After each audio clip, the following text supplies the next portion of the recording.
All right. What's up, everybody? Thanks for clicking this video. Thanks for getting to my channel. Happy New Year to all of you. Simon Hill, Black American from Louisiana, coming to you live from Budapest, Hungary. It's January 1st, 2025. Hard to get used to saying 2025. I'm pretty sure on the next documents I sign or anything I have to write, I'm still going to write 2024 for the first 3 weeks. I know, because it just always slips my mind. But I hope all of you had a great New Year's. And yeah, just going to be quickly reading like 1 or 2 stories here and filling y'all in on what's happening in the news and informing myself as well. So unfortunately, in my great state of Louisiana, we had a mass tragedy happen last night. This is the first thing I saw as soon as I woke up and checked the news. I mean, what is happening in the world? Is this how we're starting this year? With tragedy. At least 10 people killed on New Orleans' Bourbon Street after a car drives into crowd, officials say. The city of New Orleans said people were hurt in a mass casualty incident involving a vehicle that drove into a large crowd on Canal and Bourbon Street.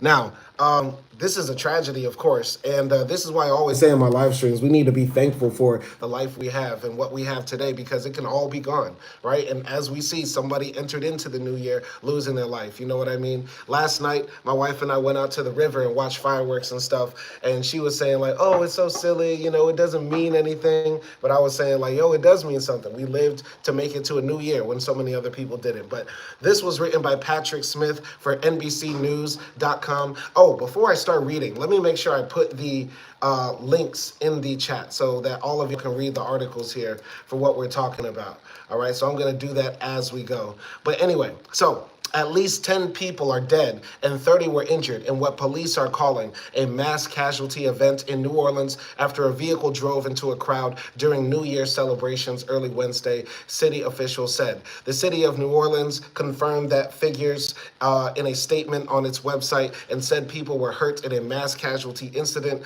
involving a vehicle that drove into a large crowd on Canal and Bourbon Street. The New Orleans Police Department said in a statement reported by NBC affiliate WSU that mass casualties are reported on Bourbon and Iberville streets and that a vehicle may have plowed into people. Historic Bourbon Street in the French Quarter is a popular tourist area filled with bars and restaurants and was expected to be busy overnight. Police said Tuesday that they expected the city to be busy as locals and visitors rang in the new year. New Orleans Police Department said it would be staffed at 100% and would draft in another 300 officers to help keep the peace. So that's the end of the article because it was just written right now. You get what I'm saying? So this is a developing story. So we're going to continue reading about what's happening here by going to the New York Times. They have live updates on what's happening in New Orleans. 10 people killed as vehicle drives into New Orleans crowd. At least 30 more people were injured when a vehicle drove into a large crowd on Bourbon Street in the early hours of New Year's Day, the city said. Stephen Bishop said, hoping the person wasn't black. I know, right? I have my fingers crossed, man. Like, I'm praying to black Jesus that it's not a black man. Shout out to Stephen Bishop as well. I'm going to drop this article into the description of this video so y'all can read it for yourselves if you want to. But let's go to the updates on what's happening here. So this was published here. It's pinned with updates from several of the writers at the New York Times. Here's the latest on the deaths in New Orleans. At least 10 people were killed and 30 more were injured after a vehicle drove into crowds on Bourbon Street in New Orleans in the early morning of New Year's Day, according to New Orleans city officials. An online video stream from the popular nightlife area showed police officers gathered in the court area in the street. The incident occurred around 3:15 a.m. at the intersection of Canal and Bourbon Streets during New Year's Eve celebrations, which bring large raucous crowds in the city's French Quarter. Investigators found what appeared to be improvised explosive devices at the scene of the crash, but they were now trying to determine whether or not those devices were viable. Alethea Duncan, an assistant special agent for the FBI in New Orleans, told reporters. All right, if it's explosive devices, I think now it could either be a white man or an Arab man. Listen, man, whoever did this is evil, right? But, you know, black people, we don't be planting bombs and doing that type of stuff. That's not something niggas do. You get what I'm saying? Let's keep it a buck. This is a tragedy, but I'm pretty sure it's probably a white supremacist terrorist or maybe like a Muslim extremist. I'm gonna just keep it a buck when I hear about explosive devices. Anyway, Kirkpatrick said the crash rattled the city and cast a pall over what was expected to be a day of celebration for the new year and with the Sugar Bowl. Still, she encouraged people to try to go about their day as planned. Just stay away from Bourbon, she said, referring to the famous street where the crash took place. Superintendent Ann Kilpatrick Kirkpatrick of the New Orleans Police Department said that a man in a pickup truck drove intentionally at high speed into a crowd and then opened fire when he was trying to get out of the vehicle, shooting 2 police officers. He was hell-bent on creating the carnage and damage that he did, she said. Okay, yeah, it's definitely a white man. He's pulling up in a pickup truck, coming out shooting like Rambo. We're dealing with a white man thing. All right.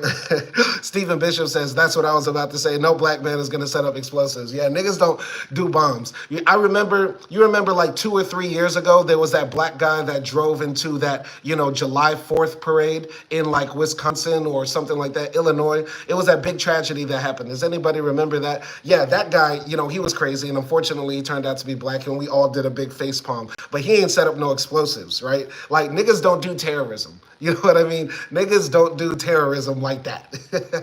Anyway, I'm going to continue with the updates. Let's continue. So, Governor Jeff Landry of Louisiana said in a post on social media that a horrific act of violence took place on Bourbon Street earlier this morning. He asked for prayers for victims and the emergency workers who responded to the scene and urged people to stay away from the area. The crash has rocked New Orleans at the start of a very busy season for the city. Mardi Gras festivities usually start up in early January, and the Super Bowl is set to take place there on February 9th. The disaster comes just hours before one of New Orleans' marquee sporting events, college football's Sugar Bowl, which Notre Dame and the University of Georgia are scheduled to this evening at the Superdome. On Tuesday afternoon, the Sugar Bowl New Year's parade was held in the same area where the crash took place. So this is a horrific event, man. I think this is another example of the violence that's a part of American culture, you know what I mean? And also the unchecked mental health issues that are plaguing America as well.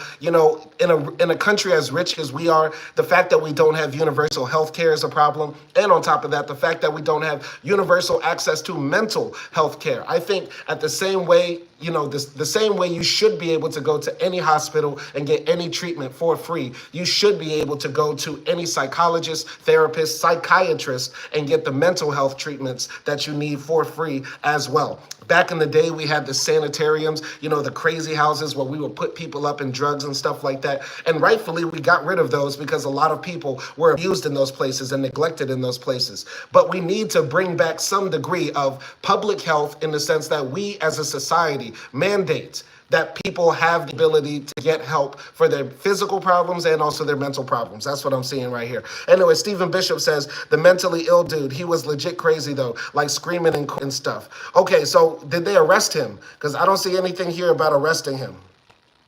Was he arrested? He was trying to get out the vehicle. He was hell-bent on creating carnage. All right, is there any more updates here? Okay. If they did arrest him, I forgot that I read that, but I don't see anything here about him being arrested or caught. Okay, yeah. All right, well, anyway, that's all I have for that story right there.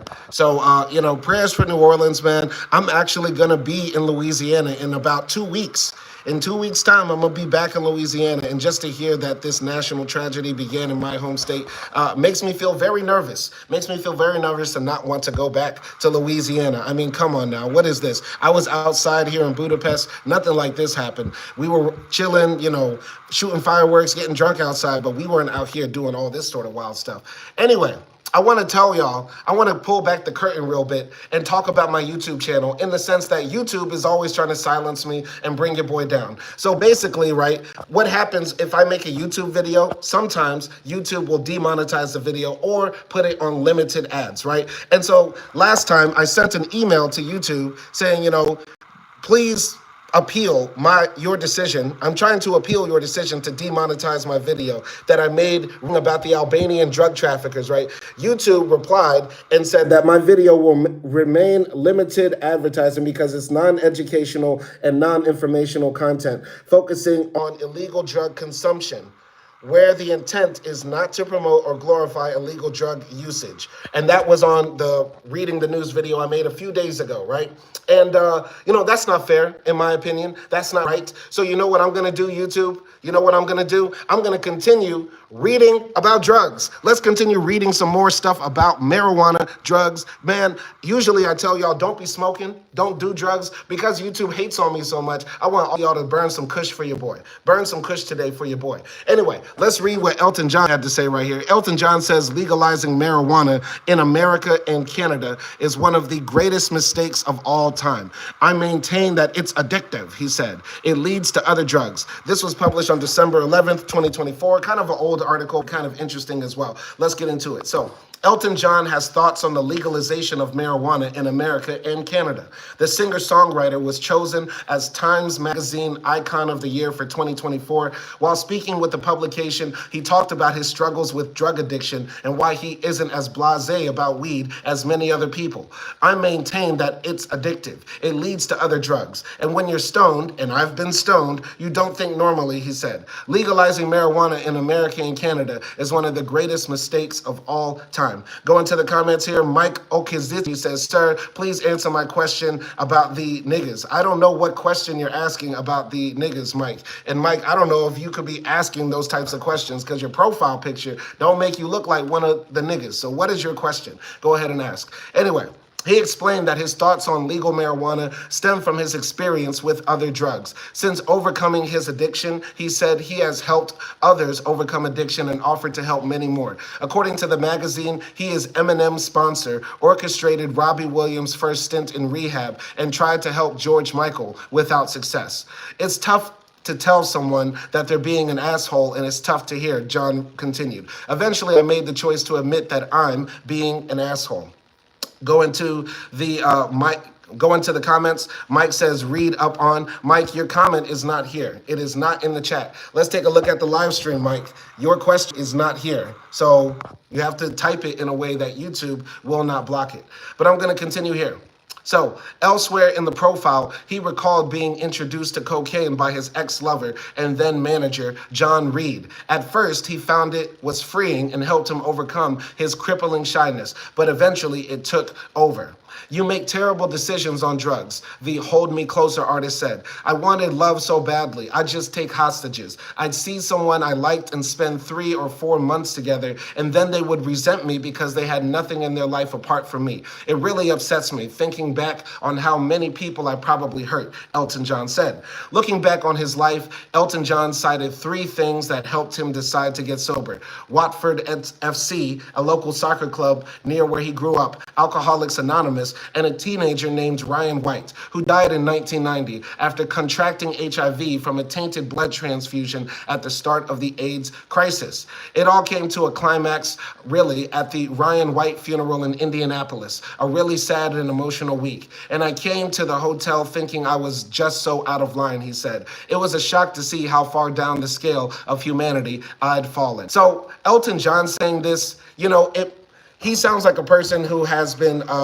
jaded a bit because of drug usage and stuff like that, right? So because he's had so many negative experiences with drugs and they caused him so much pain in life, he looks at all drugs to some degree as being negative, even marijuana. Now, I've said before, I don't like smoking weed because it makes me, sad. It really makes me sad. It really makes me depressed every time I smoke weed. I always go into like deep sort of like depression when I smoke weed. And I like being a happy, positive person generally. So Elton John, though, in his life, he's been high, stoned, and used all sorts of drugs like cocaine and stuff, but that led him to have so much pain in his life. So I could understand why he thinks that, though he is wrong. Okay, Mike says you have to use your black privilege. Black privilege for what? You have to explain that. Darina Horvath says hi.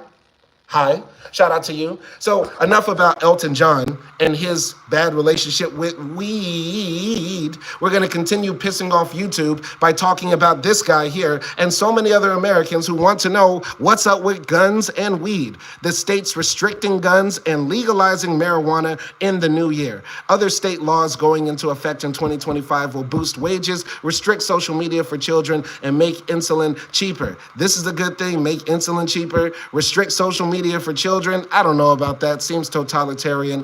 2025 will boost wages. I approve of that. Yeah, legalizing marijuana, restricting guns, all of these sound like pretty good things to me. All right, let's go here to the article. This was published on the New York Times on December 31st, 2024, written by Nicholas Bogle Burrows, Ernesto Londoño, and Thomas Gibbons Neff. Americans will wake up on Wednesday with new resolutions, new calendars, and in many states, new laws. From marijuana marijuana and guns to pornography and social media, a host of laws are taking effect on January 1st. Here's a look at some of them. Gun laws. A law goes into effect on January 1st in Minnesota that bans binary triggers, devices that allow firearms to fire one shot when the trigger is pulled and another when it is released. The law also bans forced reset triggers, which can make semi-automatic firearms shoot at nearly fully automatic speed. The law was passed after a man in Burnsville, Minnesota, killed a paramedic and 2 police officers in February. The man had recently acquired a weapon with a binary trigger, the authorities said. Blue lives matter, blue lives matter, blue lives matter, ban the guns. A number of states already ban binary triggers and other conversion kits, like bump stocks, that allow firearms to fire at the rate of machine guns. It is unclear how effective a ban might be. Hobbyists frequently use the small but often expensive devices with AR-15 style rifles. Their small size and ease of installation make it difficult to ban the devices outright. In many cases, those who are on installing conversion kits find workarounds or simply ignore the law. Still, such bans, while hard to enforce, can increase the severity of charges when a crime is committed. In Delaware, a new law makes it a crime to possess weapons on the campuses of colleges and universities, adding them to the state's school safe zones. Many states, including California and New York, already ban firearms on college campuses in most circumstances. Most states that do not have an explicit ban allow individual colleges to decide whether or not to allow guns on campus. I want everybody who's not from America to just sit back and think. In America, in certain colleges, you can bring a gun on campus. You can bring a gun on campus. It's not crazy to have your gun at a college campus. That's America, man, a special place. Continuing here, in New York, firearm retailers will have to post warnings at their stores beginning later in January, stating that having guns increases the risk of suicide, death during domestic disputes, and/or unintentional death to children. The warning is similar to one that is required at California gun stores. This is a positive thing as well. Let people know what they're getting into when they buy a gun. They think it's going to make them safer, probably will make their lives more dangerous, more at risk. So let's go now to crime. A series of laws in California will increase penalties for people who are repeatedly convicted of shoplifting, breaking into cars, or other robberies. One of those bills allows the authorities to add up the value of property stolen from multiple victims or across different counties. That makes it easier for prosecutors to charge someone with felony grand theft, which requires that $950 worth of goods be stolen. In Illinois, a new law requires the state's police training board to create autism-informed training programs. Those training sessions will be required for all new law enforcement officers and for part-time correction officers. In recent years, several police shootings of people with autism have led to calls for more training in how to respond to people with developmental disabilities. Now, on to marijuana. So, in 2025, Nebraska will join 38 other states that have legal marijuana programs following the approval of a ballot measure voters passed in November. The measure allows Nebraskans to acquire up to 5 ounces of cannabis if they get a written recommendation from a healthcare professional. Positive thing. And in Kentucky, medical marijuana patients will be able to start purchasing products at dispensaries in the state under a program state legislators passed in 2023. Imagine this is your job all day, just rolling joints. You might get carpal tunnel syndrome, man. Medical marijuana will be legal in 39 states in the new year. Imagine you just have this job, rolling joints all day. Crazy. But measures seeking to legalize recreational marijuana failed in 2024 in Florida, North Dakota, and South Dakota. In Massachusetts, residents voted down an initiative that sought to allow the therapeutic use of certain psychedelics. In Texas, voters in Dallas approved an initiative that decriminalized possessing up to 4 ounces of cannabis. The Texas Attorney General, Ken Paxton, a Republican, is suing the city in an effort to invalidate the measure. Now, on to health. Insulin could be cheaper for many in New York in the new year when a measure takes effect eliminating copays for insulin covered by health insurance plans. New York is the first state to eliminate copays for insulin, which the state's governor said could save residents $14 million in 2025. Also in New York, employers must offer pregnant employees at least 20 hours of paid time off for pregnancy-related appointments. This is a positive thing. We have to remember, America is is the only industrialized, rich, first world nation that does not mandate maternity leave and paternity leave for workers, right? We're the only country where there is no such thing as paid time off as a given, right? We work as slaves, basically, to American capitalism in the U.S. Not me, though. I'm out here in Budapest. I don't know why I'm even ranting about it. I'm free. I done ran off the plantation, massa. So, education and children. Children younger than 14 will be banned from making a social media account in Florida under a new law that is already being challenged in court. The law also requires that 14 and 15-year-olds who want to make a social media account get a parent's permission. The law is intended to protect children from the harmful effects of social media, but there is an ongoing challenge to the law in court. And Florida's Attorney General has said the state will not immediately enforce the law in the new year.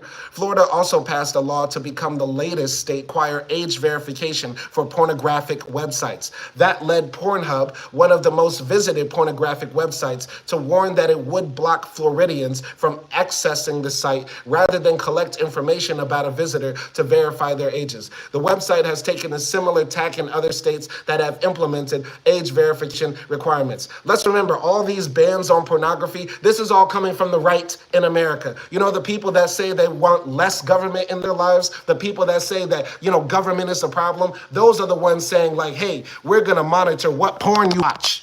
That's the Republican Party. That's the right wing of America. The Christian conservatives want to wonder how I'm jerking my dick. Stop it. Stop fucking with me, man. Anyway, going on to California.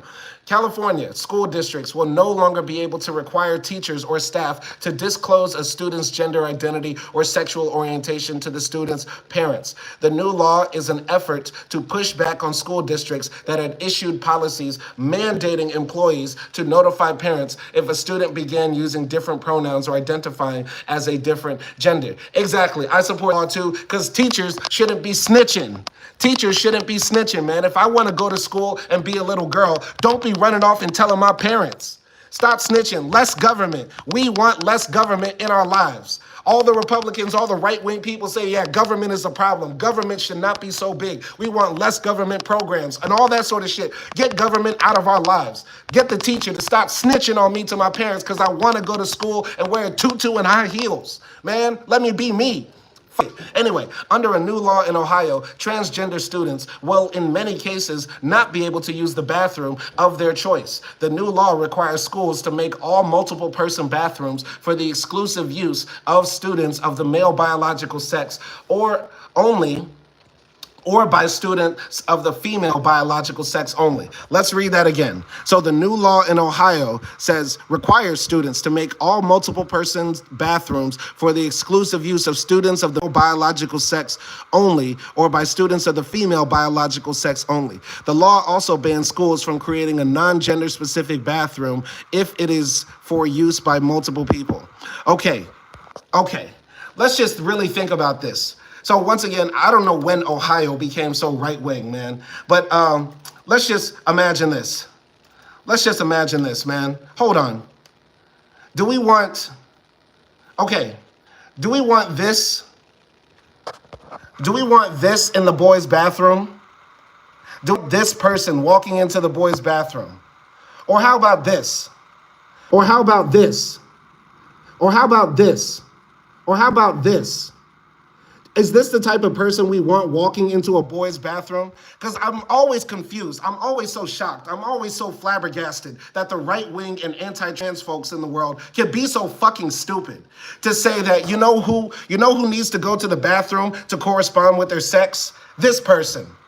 This person, because they have a penis between their legs, but they present like this, they need to go to the boy's bathroom. So she needs to stand up in a urinal right next to me. What sense does that make? Or let's just say this motherfucker walks into, we want this person in the women's bathroom. Or we want this nigga in the women's bathroom. Hey, tell this motherfucker to go into the women's bathroom. Because he has a vagina between his legs, they want this freak. The Republicans, the right wing of America, want this fucking freak to go into the women's bathroom. Are you fucking serious, man? Anyway, man. I'm going to continue here. Cash, wages, and cars. Going back to the article. Cash, wages, and cars.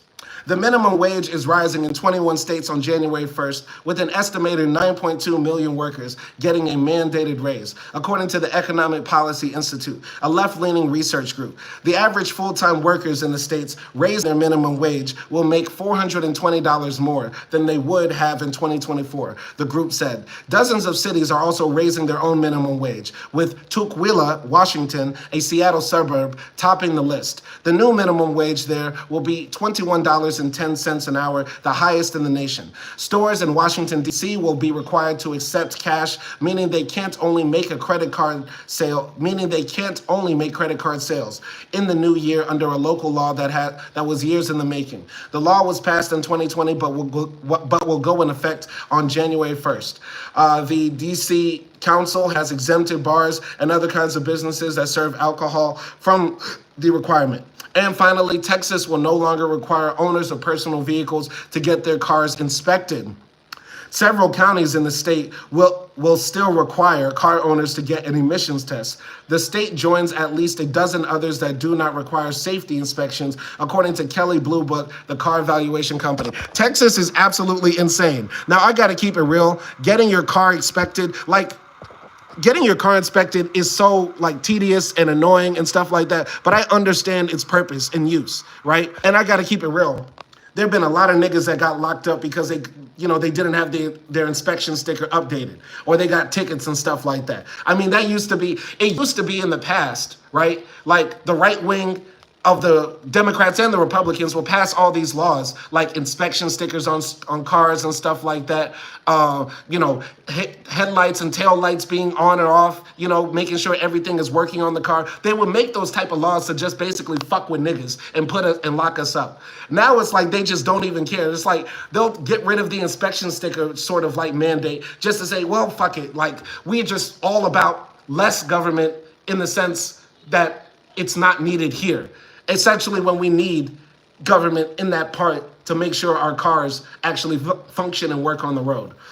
But anyway, those are all the new laws y'all can look forward to all across the country. Shout out to Washington for raising the minimum wage. I mean, goddamn, $21 an hour. $21 an hour is the minimum wage in Washington. That's fire. That's fire. That's absolute fire. Anyway, y'all have that article in the chat if you want to read it, right? And let's go here. Let's go to the next article. Hold on, let me put this in the chat too. And let me know what y'all think about these stories in the chat, man. Y'all don't be so quiet out there. Don't be scared, I don't bite. Anyway, that's in there. We close that. Speaking of New York and so many other states with new laws, let's talk about what's happening in New York City, right? I don't know if y'all heard about this story. This guy pushed another guy in front of the subway. Man arrested in subway shoving in Manhattan. The victim survived being pushed onto the tracks in the attack at the 18th Street station on Tuesday afternoon. A 23-year-old man was charged with attempted murder. This was published on December 31st, 2024, written by Alice McFadden, Chelsea Rose Marcius, and Ernan Davis. So, being here in Budapest, I often take the subway. And one of my biggest fears is being pushed randomly. I don't know why. I don't think that has happened here in Budapest before, but every time I take the subway and see the train coming, I always do a quick circle. You know how a dog does a circle when he's about to go to sleep? I always do that quick circle around me to make sure nobody's behind me to ready to push me off. So this is one of my biggest fears. That's why I clicked this article, and that's why I wanted to talk about it, because I feel like you got to be on your P's and Q's near any subway. And I think every subway around the world needs that guardrail thing, that plastic or that glass covering. I saw this in Istanbul. They need that glass covering in front of the subway, and then the doors open up. You get what I'm saying? But anyway, I'm going to read the article here. So, a 23-year-old man was arrested and charged with attempted murder on Tuesday night, hours after a man waiting on a Manhattan subway platform was violently shoved into the path of an oncoming train. The victim, whose name had not been released, was in critical but stable condition at Bellevue Hospital, the police said. The man who was arrested in the shoving, Camel Hawkins, was also charged with second-degree assault. Camel Hawkins, please don't be black. Please don't be black. Let's look at Camel Hawkins. Please don't be black. Hold on. Oh, he's black. He's a brother. Damn. Camel Hawkins, why'd you do it, man? Why'd you do it, man? You didn't have to do that, man. Anyway, so the man who was arrested in the shoving, Camel Hawkins, was also charged with second-degree assault. He has a string of past arrests on charges of harassment and weapons possession, according to police and court records. Video of the attack, which happened around 1:30 p.m., shows a man in an orange jacket who appears to be looking down at his phone while standing near the edge of the southbound platform at the 18th Street No. 1 station. A person in a dark coat is then seen passing behind the man in the orange jacket before doubling back and shoving him forcefully off the platform and into the path of a southbound train. Other videos posted to social media appear to show a group of firefighters pulling the man out from between train cars and onto the platform. As he lies flat on the floor, his hands move slightly. He's alive, one person proclaims. Absolutely amazing. You survive getting hit by a subway train by some jackass who just randomly pushes you there while you're like scrolling on your OnlyFans account, making sure that your online waifu got your donation. You get what I'm saying? That's crazy. What a crazy thing. How do you survive getting hit by a subway train? Emergency service workers responded to the scene, stabilized the man, and put him on a stretcher, according to the fire department. He was taken to Bellevue Hospital, the police said. So, power to the tracks was shut off in the area for an hour. The Metropolitan Transportation Authority said service resumed a little before 4 p.m. Dale Roberts, 75, got off a southbound 1 train at the station around that time on his way home from work. He said he had moved to the city in 1974 and was not surprised that someone had been shoved in front of a moving train there. There's a real sense of more than just kind of precautionary sensibilities, he said, of the general mood he detected among passengers these days. There starts to become an embedded fear, and that's not good for the city or the riders in general. Mr. Roberts said he felt that many of those who committed violent acts in the subway were seriously troubled and unable to get the care they needed. They just need to be removed from the system and put in a facility of some kind, he said. You could be laissez-faire about things, he said, but at a certain point, public safety, quality of life, and these issues start to come to the forefront. And if that starts to deteriorate, the city, as it is just going to fall. I like how they're just randomly interviewing some like old guy who just happened to be there. Like some guy who just moved to New York 40 years ago. Like, hey man, what do you think about what happened? Well, well, I don't know. I think, everybody's kind of scared on the subway train and and like, everybody's just, watching their P's and Q's. They're just looking around. You know what I mean? I mean, it's not like it was back in the day. They basically just interviewed an old man who just said, back in my day. Anyway, I'm going to continue. So a short time later, Stephen Schmatz and Ryu Banjiri got off on an uptown train at the station, which is close to Mr. Schmatz's home. They said they'd just been talking about the shoving attack and were shocked to hear that it had happened at 18th Street. I've never felt unsafe here, Mr. Schmatz said. That's crazy. I don't think I've seen any major incidents since I've lived in New York for the past 7 years, he added. I've seen antisocial behavior, but I haven't seen anything super dangerous. It does seem like there's been an uptick recently. So it's unfortunate this young man, just crashed out and threw his life away, and he was mentally unwell as well. Once again, we live in a violent society in America. We live in a violent society and a society with unchecked mental health conditions. But it's not just the regular people. It's not just the regular people, because I'm pretty sure all of you have seen this video before. I'm pretty sure you've seen this video right here, if you know what I'm talking about. Yes, these are New York City prison guards, most of them all white, beating up a handcuffed man. Beating up a handcuffed man. Let's talk about the New York City prison guards who beat an unarmed black man handcuffed to death. Guards in fatal prison assault were accused of beating inmates before. 3 of the 13 guards implicated in the savage beating of Robert Brooks have been accused in lawsuits of earlier attacks in New York prisons. Let's talk about this story, because I'm pretty sure all of us have heard about it before. I should have covered it on my channel before. Rest in peace, Robert Brooks, I mean. Here was the black man right here that was murdered by New York City prison guards while he was handcuffed. All right, let's read this story. By the way, I'm going to put this in the chat as well. I'm going to put this in the chat, put this in the description. Please read this story and, get informed. So let's put this here. And this will be the last story for the day. So this was written by Jan Ransom for the New York Times, published on December 28th, 2024. At least 3 of the New York prison guards implicated in the savage beating death of a handcuffed man had been accused of participating in similar attacks on prisoners across the state.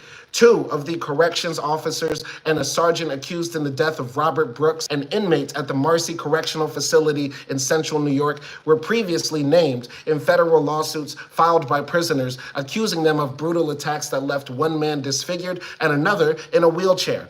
A lawyer for one of the injured men drew a line from the earlier accusations of violence to the attack this month. The fact that they failed to rein in these officers that they knew had beaten someone else in a direct contribution to Mr. Brooks's death, said Katie Rosenfeld, the lawyer. She criticized the New York State Department of Corrections and Community Supervision for fighting her client's lawsuit for 4 years. Letitia James, the state attorney general, on Friday released video footage of guards beating Mr. Brooks in a prison infirmary on December 9th. The footage, captured on body cameras worn by 4 of the officers, showed the guards punching, kicking, and choking Mr. Brooks over roughly 20 minutes. In a swift and rare rebuke of the guards' actions, Daniel F. Martiskello III, the state's corrections commissioner, vowed to address a culture of brutality that has long permeated the state's prison system. It is not enough to simply condemn this horrific act and then go back to business, he said in a statement on Friday. Institutional change must follow. But a spokesman for the Corrections Department, when asked about earlier allegations against the officers and why the department had not acted sooner to address them, declined to comment, citing the pending investigation. Governor Kathy Hochul said last week that she was moving to fire the 13 guards and a prison nurse who had been implicated in the attack. In the videos released on Friday, Mr. Brooks is seen lying on the ground outside the prison with his hands cuffed behind his back. He appears to have already been beaten.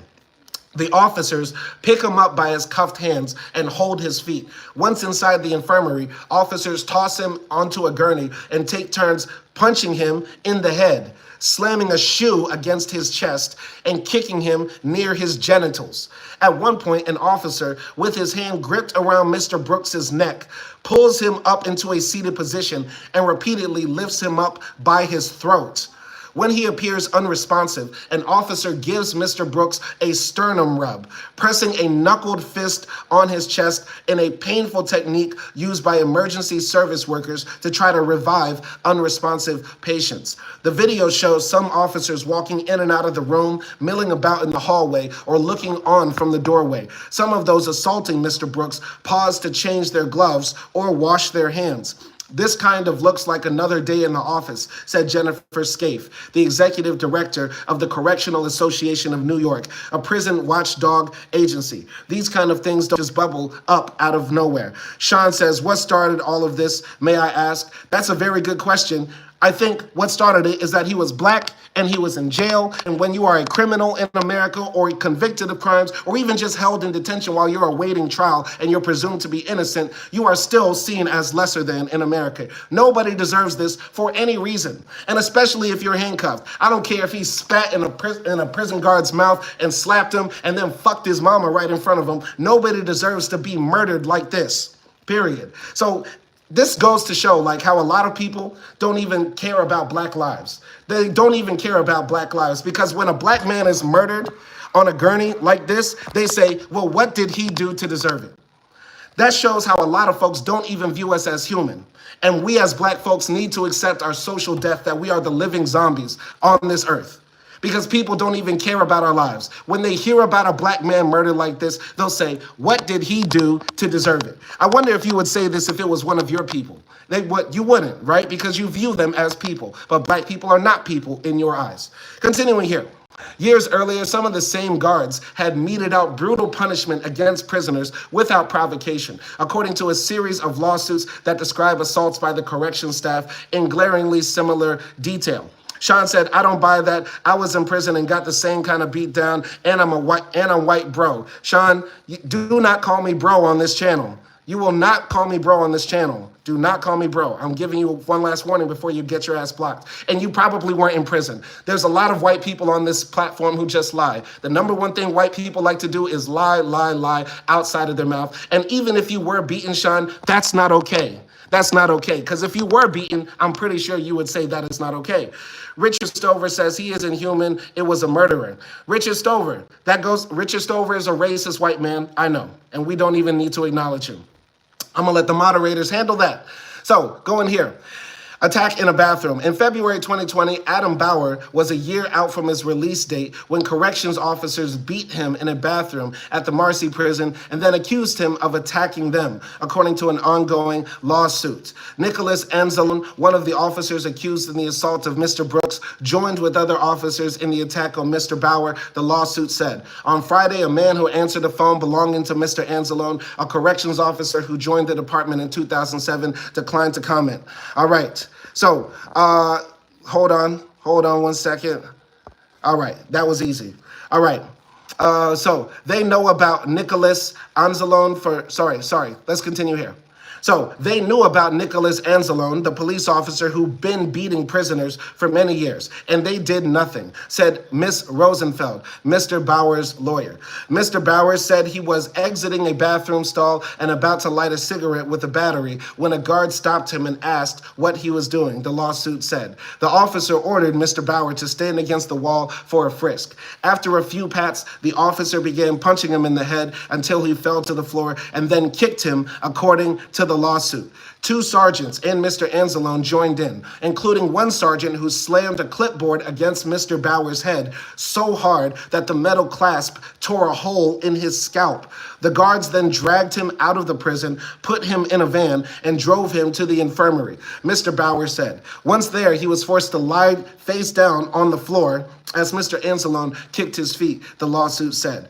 Photos of Mr. Bauer show him dazed, topless, and wearing only red shorts while seated on a gurney in the infirmary. Blood was splattered on the floor and dripped down his face from two gashes on his forehead. I want to ask the resident white men in here, is this okay? Is this okay to do this to somebody who is a prisoner? Is this okay to torture a man like this? Slap him with a clipboard so hard that there's a hole in his skull. See, this goes to show, man, if this story was about this white man, I'm pretty sure all the racist white folks in here like Richard Stover and Sean wouldn't be saying, well, what did he do? But when it happens to Robert Brooks and he is beaten until he is dead by these savages, by these monkeys that they call the police, y'all wouldn't be saying that this is okay. Somebody let me know, is this okay to treat anybody like this? No, it is not. Especially if they're handcuffed in prison and you're a bunch of dudes beating up on somebody set helpless and defenseless. That makes you pussy. That makes you big pussy beating up on somebody like this with a bunch of other guys. And that goes to show that there's fascism all throughout the corrections departments and police departments in America, because this is not uncommon. This is not uncommon to happen to prisoners, black or white.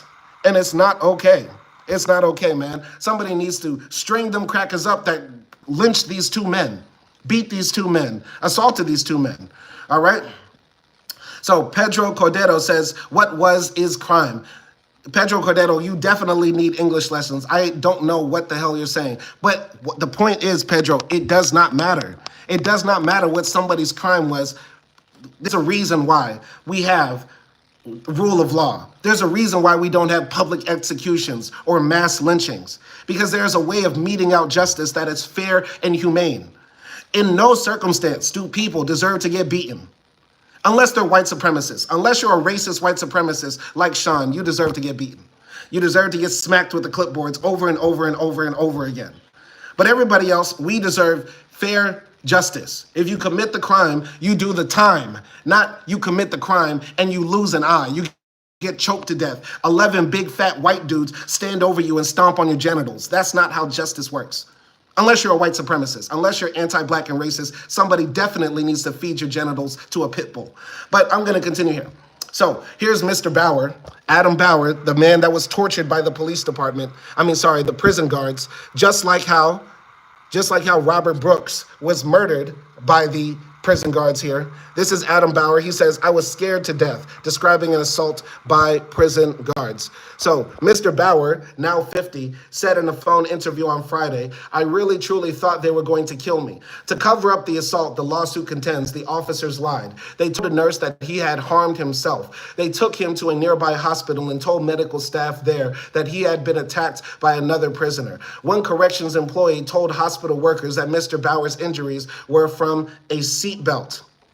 When Mr. Bauer was returned to the prison, he was thrown into solitary confinement on false disciplinary charges for 60 days until a prison official reversed the decision, according to the lawsuit. The Corrections Department's Office of Special Investigations looked into the allegations against the guards, Ms. Rosenfeld said, but ultimately found that the force was necessary and reasonable to get Mr. Bauer to comply. The officers, she said, were never interviewed by investigators. You're in their world when you get there, Mr. Bauer said on Friday. They do what they want. Going to Pedro Cordero, he says, have I seen Bukele's speech? Bukele is the leader of Brazil. Where's Bukele? Bukele, I forgot. Bukele is the president of El Salvador. Okay, nobody cares about El Salvador. Nobody cares about El Salvador. Okay, let's just keep it absolutely a buck. Your guy, Nayib Bukele, the leader of El Salvador, he's a fascist, the world's coolest dictator, locking up, random people to clean up the streets. That's going to end in tragedy for El Salvador. When this man is in power for like 30, 40 years and he becomes like the same decrepit old type of leader that has plagued so many other third world and developing nations, that's going to be bad. But by and large, we don't care about El Salvador. I repeat, we do not care about El Salvador. Continuing here, permanently disfigured. So that same year in September, 2 other guards now implicated in the beating of Mr. Brooks, Sergeant Glenn Trombley and Officer Anthony Farina, participated in an assault on a prisoner named William Alvarez, according to a lawsuit. Mr. Alvarez was cleaning the bathroom shower area when an officer pepper sprayed him without provocation, according to his lawsuit. Mr. Alvarez ran out into the main dorm area inside of other prisoners, he said, but the officer ordered him into a vestibule. As he stood with his hands on the wall, Mr. Alvarez said in his lawsuit, the officer slammed his head repeatedly against it and then cuffed him. Mr. Trombley and Mr. Farina arrived, and together the 3 officers kicked him in the head and body before dragging him into a van and taking him to the infirmary. The attack continued in the van, the lawsuit said, with Mr. Farina and Mr. Trombley looking on as the other officer punched him over and over again until the van pulled up to the infirmary, and Mr. Trombley said, that's enough. Mr. Alvarez, who said in the lawsuit that he is now permanently disfigured, required facial surgery. Like Mr. Bauer, Mr. Alvarez was accused of attacking the guards and held in solitary confinement for 60 days. Lawyers for Mr. Alvarez in the lawsuit described the attack on their client as intentional, sadistic, and malicious. Mr. Trombley and Mr. Farina did not respond to requests for comment. Before Mr. Trombley was moved to the prison in Marcy, New York, he worked at the Green Haven Correctional Facility in Stormville, New York, where 3 prisoners accused him of beating them. During a frisk in June 2013, Ernest Iverson said Mr. Trombley, who was an officer at the time, whispered, I hear you like to sue people, before placing him in a headlock. He then lifted Mr. Iverson off the floor, swung him back and forth by his neck, and struck him in his back. According to court testimony, Mr. Iverson said he planted a weapon on him. Mr. Trombley denied the allegations and said that the only force he used was to place Mr. Iverson in handcuffs. He testified that he discovered the weapon on Mr. Iverson during the search. A jury sided with the officers. A month later, a similar emerged from another prisoner, Rendell Robinson, accused Mr. Trombley of forcing him to strip naked during a frisk and said he and another officer took turns punching him in the face, according to a lawsuit. Mr. Robinson had a concussion and a fractured nose. I really began to fear for my life at this point because they would not let go of me, Mr. Robinson wrote in his complaint to the court. In 2015, another man, Equan White, accused Mr. Trombley and several other officers of viciously attacking him in an empty classroom, pulling his legs in opposite directions, stomping on his testicles, and striking the bottom of his feet with a baton. In his lawsuit, Mr. White said the officers, immediately after the attack, talked about what to say in department reports. He was placed in solitary confinement, and while there, he said in the lawsuit he began urinating blood and required the use of a wheelchair. On Tuesday, before the videos of Mr. Brooks' final moments were released publicly, the state police filed applications seeking so-called red flag orders for Officer Anzalone and 2 other officers implicated in the fatal attack, Matthew Gallagher and Robert Kessler. Such orders allow law enforcement authorities to remove guns from people believed to be a potential threat to themselves or others. A judge in Oneida County rejected the applications but ordered the state police to conduct a background check on the officers and scheduled a hearing on the matter on January 7th. So this is a horrific story that, yeah, it really sets the mood for what the fight is still in 2025. Like, we're fighting against fascism, we're fighting against police abuse, we're fighting against, like, you know, the how can I say this, incarceration of Americans, right? Because we have such a large amount of people incarcerated. Absolutely horrific that you go to prison in America and you might come out looking like this, man.